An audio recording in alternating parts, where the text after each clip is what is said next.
Cioè, quella tipa è interessante.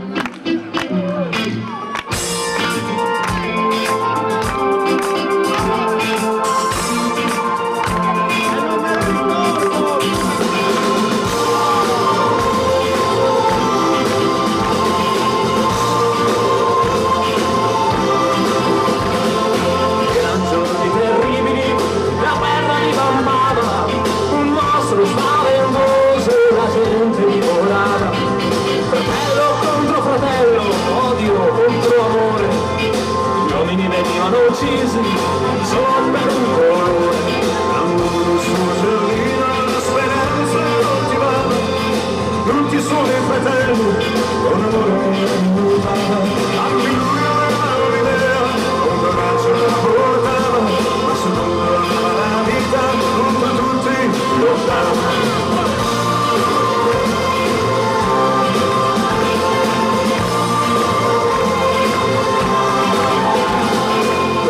Giorno vide un nero moribondo che fece proprio di tutto per riportarlo al mondo.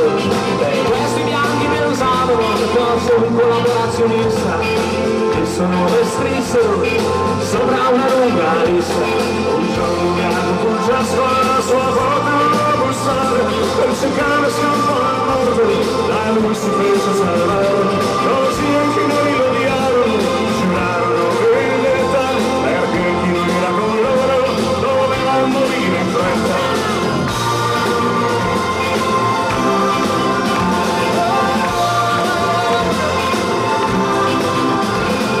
In una notte di luna l'uomo buono camminava sopra il crinale di un monte che due valli divideva. Due matti bianchi lo schiavano pronti a colpirlo al cuore, l'altro neri stavano per placare il loro furore.